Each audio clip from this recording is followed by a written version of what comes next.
In this section, we're going to talk more about impulse and how bouncing is related to impulse. And we're also going to talk about the very important concept of the conservation of momentum. So remember what impulse was. Impulse was force times time, and it was also equal to the change in momentum. So let's recall our formulas. We have that impulse equals force times time. It also equals change in momentum. And let's remember what change in momentum means. Change in momentum means that you take your final momentum minus your initial momentum.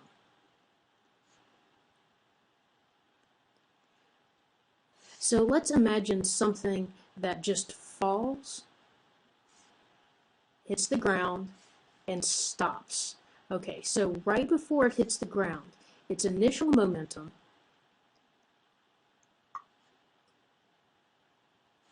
is whatever its mass is times its velocity, because that's what momentum is. Momentum is mass times velocity. Now its final momentum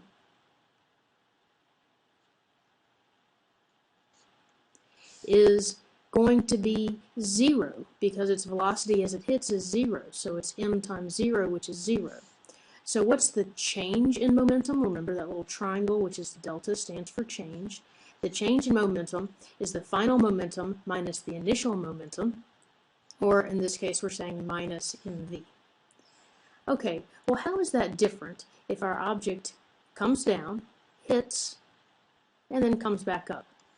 Well, the initial momentum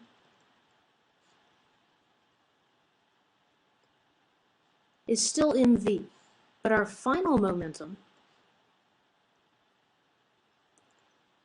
after it hits, it's coming back up. So it has a velocity, but its velocity is in the opposite direction as the initial velocity.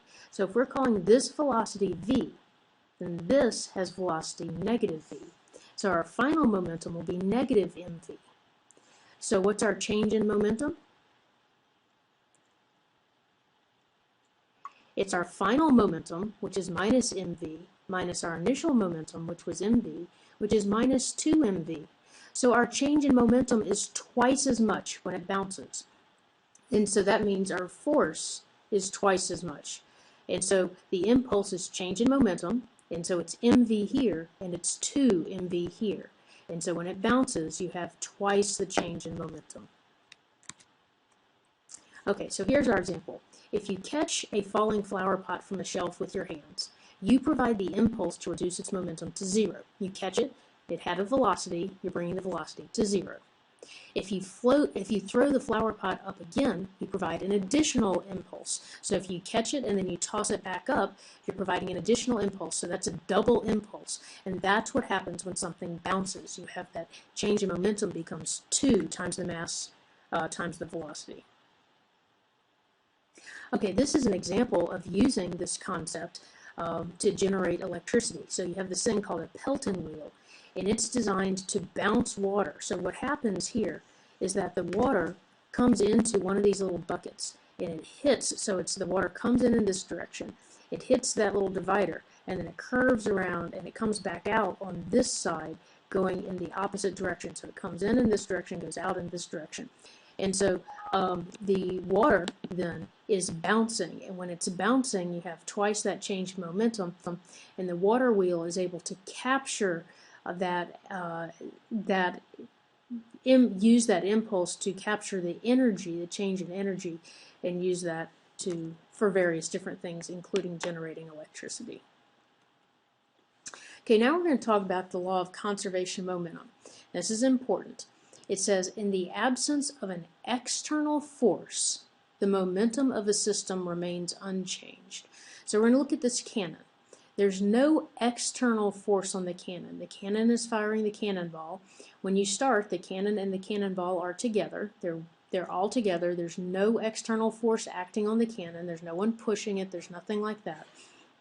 And so when it starts, before it fires, the total momentum is 0. After it fires, then the ball is moving forward. It has a momentum of mv. The total momentum has to be unchanged, since when it started, its momentum was 0. The whole thing was at rest. And so if the ball has a momentum of mv forward, then the cannon has to have the same momentum backwards, because they have to add together to give 0. Now notice the ball will be moving a lot faster than the cannon because it has less mass. But that's why it recoils. The cannon has to go backwards when the ball goes forwards because of the law of conservation of momentum. Okay, so here's our example. When the cannon is fired, the force on the cannonball inside the cannon barrel is equal and opposite to the force of the cannonball on the cannon. That's Newton's third law, equal and opposite. So the force on the cannonball has to be equal and opposite to the force of the cannonball on the cannon.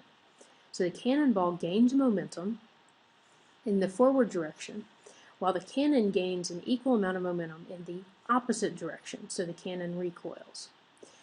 So when there's no external force, and that's important, there's no external force, then there's no external impulse, and so there can be no change in momentum. Okay, so if you just have a baseball sitting there, you're not hitting it, so you have all of these molecules inside the baseball. They're all moving around, they're all colliding with each other, but you don't have any external force on the baseball. Then that doesn't change the momentum of the ball. So once the ball leaves the bat, well, we won't use that one because there is a gravity acting on it. So if the ball is just sitting on the table or rolling on a frictionless surface, there's no external force acting on it, and it can't change the momentum of the ball. So the molecular forces within the baseball don't have any effect on its momentum. So here's another example. If you're sitting inside a car and you push on the dashboard, you can't make the car go forward because you and the car are a complete system. You are not an external force on the system. So if you're sitting inside the car and you push on the dashboard, you cannot change the car's momentum. Now, if you get out of the car and push on the car from outside, you are now an external force and you can change the momentum of the car if you are an external force. Okay, so here is our formula for the law of conservation of momentum. And the thing to remember is that the conservation of momentum always applies, always, if there's no external force acting. So our formula says that for collisions, in the absence of external force, all collisions in the absence of external force, the net momentum before the collision equals the net momentum after. And here's the equation form. Net momentum before equals net momentum after.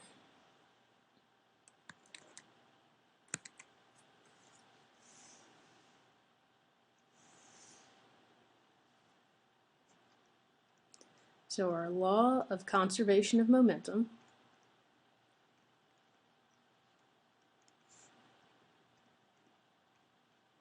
which always applies in the absence of an external force, where there's no external force acting, means momentum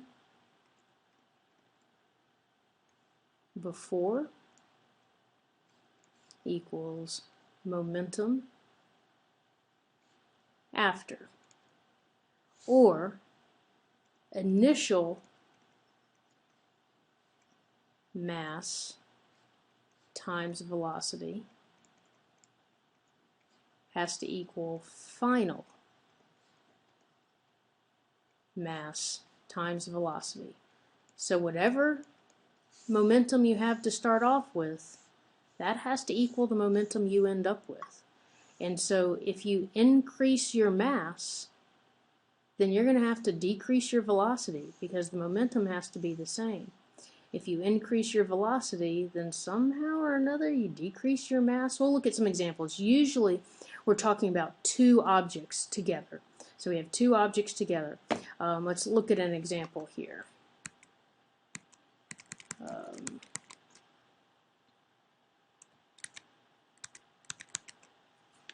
Okay, so in this animation we have a cart that's moving and it has a certain velocity and then a mass lands on it.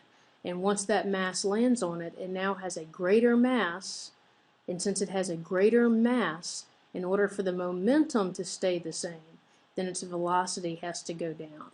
So if you look at this chart here, we have the mass of the cart is 1 kilogram. So the mass of the cart is 1 kilogram.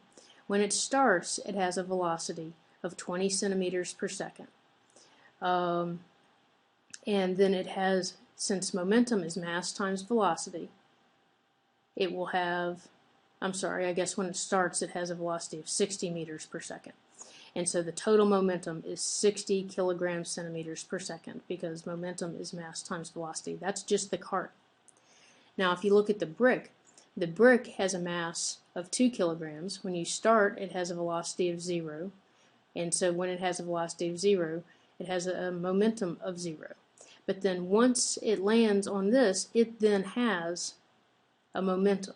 So if we look at our total momentum before the brick lands at 60, after the brick lands, together they equal 60.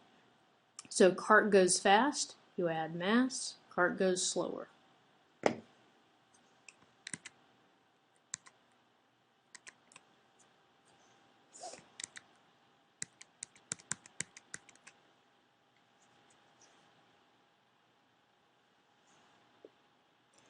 Okay, and this happens anytime, an elastic collision. We're going to talk about what an elastic collision is.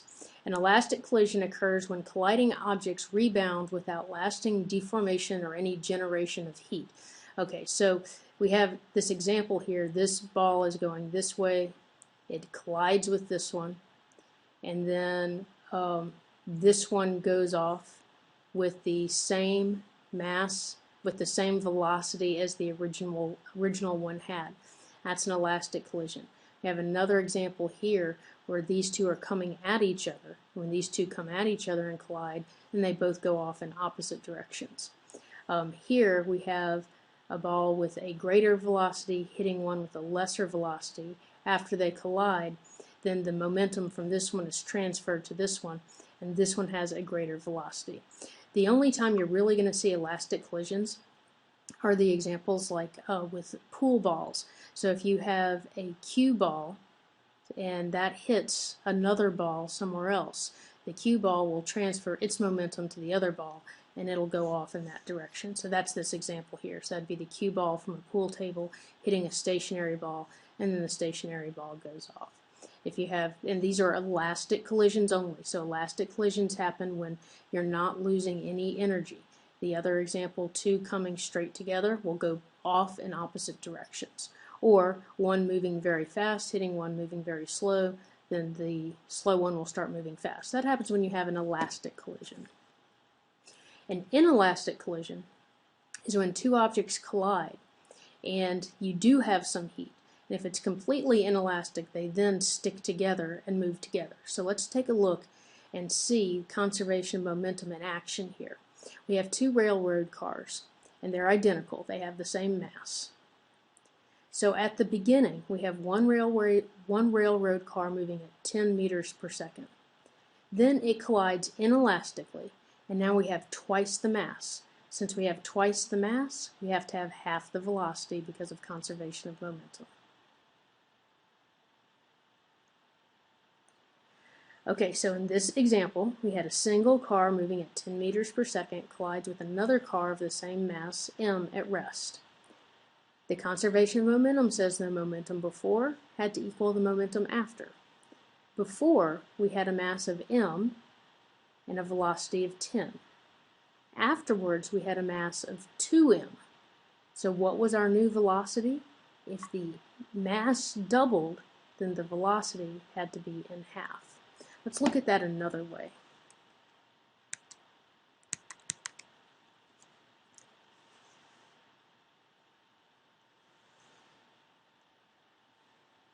Okay, so let's say that I have one object.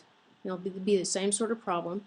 One object, and it has 5 times the mass. Don't know what it is, but 5 times the mass of another object. I don't know what this is, but this one has 5 times the mass.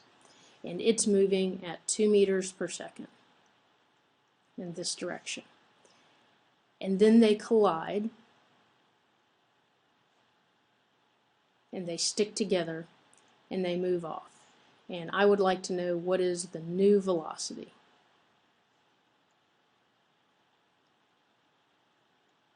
Okay, this one is initially at rest, 0 meters per second. So our initial momentum. Now, I don't know what the mass is. I just know this one is 5 times this one. So let's just say this one is 1 and this one is 5.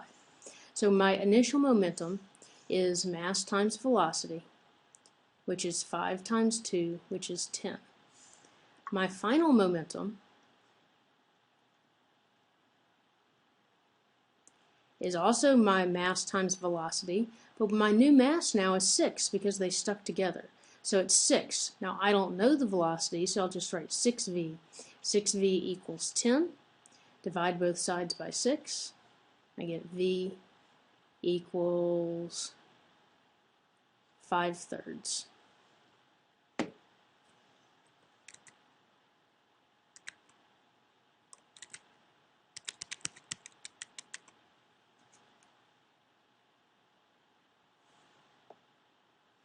Okay, so we have freight car A is moving towards identical freight car B that is at rest.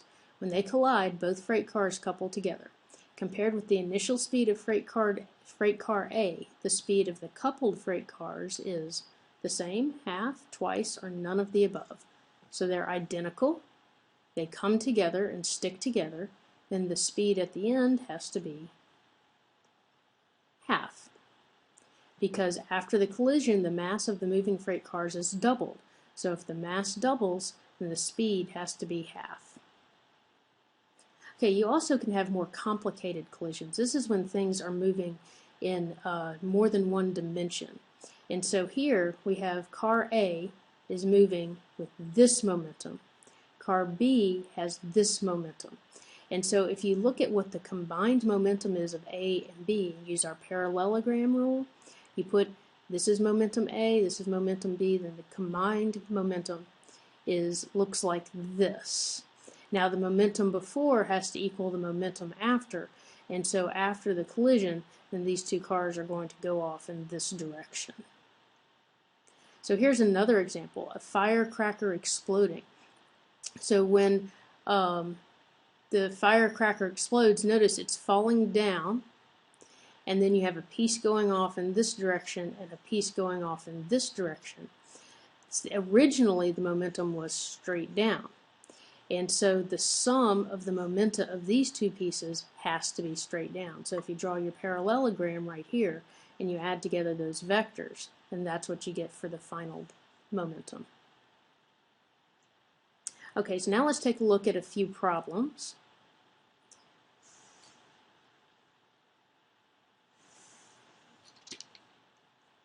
Okay, and let's say that I have a fish. That's not a very good fish. I'm used to drawing my fish going in one direction, but I need my fish going the other direction. I'll draw this fish first.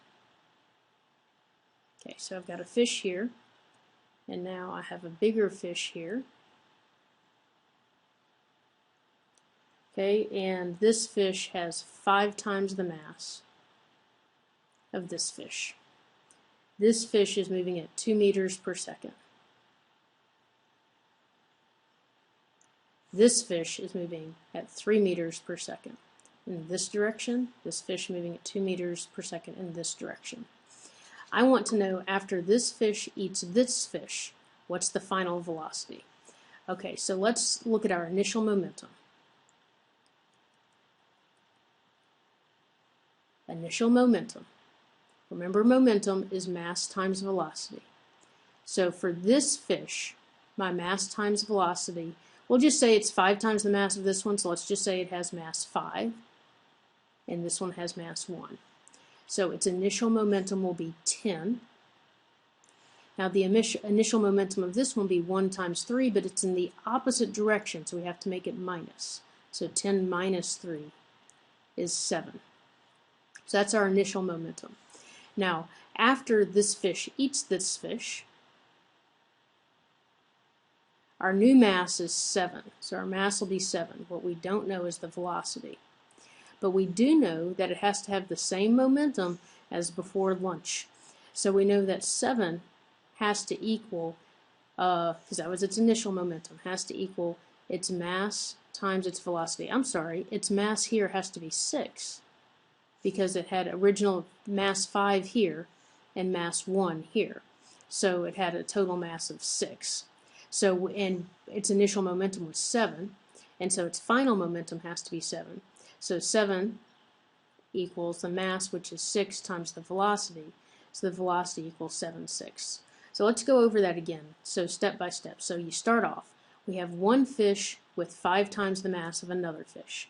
So we'll say this fish has mass 5, this fish has mass 1. This fish is moving 2 meters per second in this direction. This fish is moving 3 meters per second in this direction. So our initial momentum, remember momentum, is mass times velocity. Now I have to get that for both of these fish. So our initial momentum will be the mass times the velocity of this fish, which is 10, and the mass times the velocity of this fish, which is 3. But since they were in opposite directions, this one has to be negative. So I'll say the initial momentum is 7. Law of conservation of momentum tells us that initial momentum has to equal final momentum. Okay, well let's take a look at what happens in our final situation. This fish ate this fish. So now we just have one object to deal with, and its mass is 6, because this one had mass 5, this one had mass 1, now it has mass 6. I don't know its new velocity. I do know that there was no external force acting on the system. So I know that this has to apply. The initial momentum had to equal the final momentum. So initial momentum was 7, so I took this 7 and put it here. Final momentum, momentum is mass times velocity.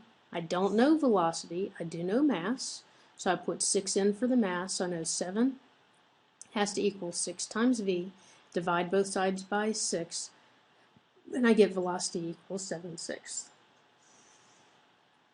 Okay, let's look at another example.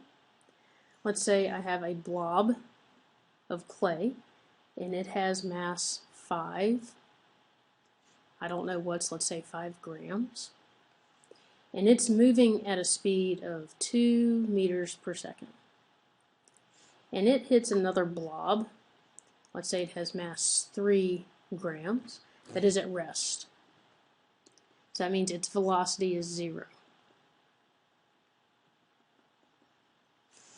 Okay, so we know initial momentum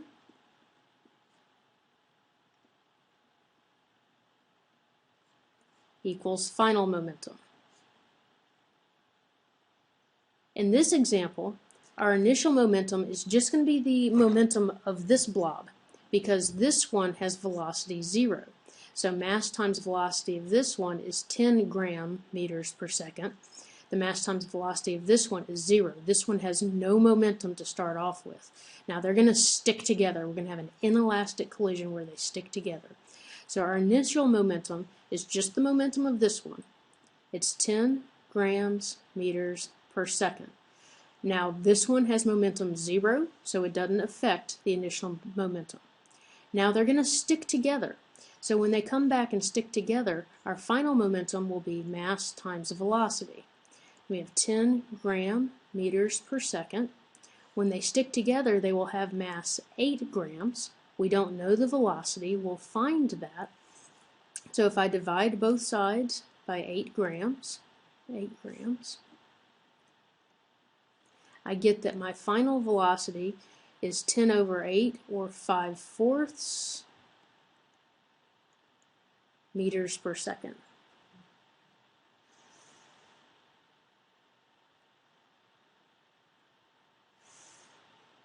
Okay, here's our last example. Let's say you have someone who is standing on some frictionless ice, and you have a cat, fat cat. who leaps up and lands horizontally into the arms of this person. So let's say the cat has mass 10 kilograms, the person has mass 50 kilograms. And let's say the person is originally at rest, and we'll say that the cat, when it lands into the arms, is moving horizontally, and let's say at 3 meters per second. And I want to know what happens. This person is standing on slippery ice. There's no friction. So the cat lands in the arms, and then what's going to happen? Well, we know initial momentum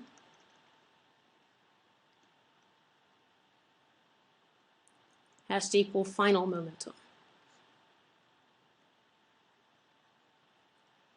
Initially, the person has 0 momentum, but the cat has momentum. The cat has momentum 10 times 3. So the initial momentum is the momentum of the cat, which is 10 times 3.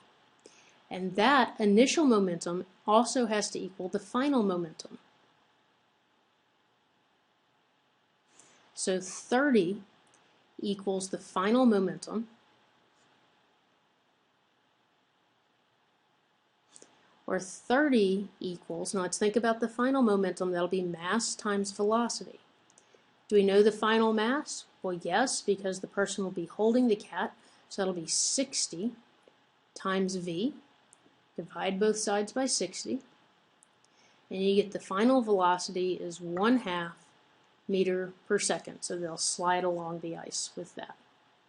Okay, so that's the end of the chapter on momentum, and there's some homework problems on mastering physics for you to do.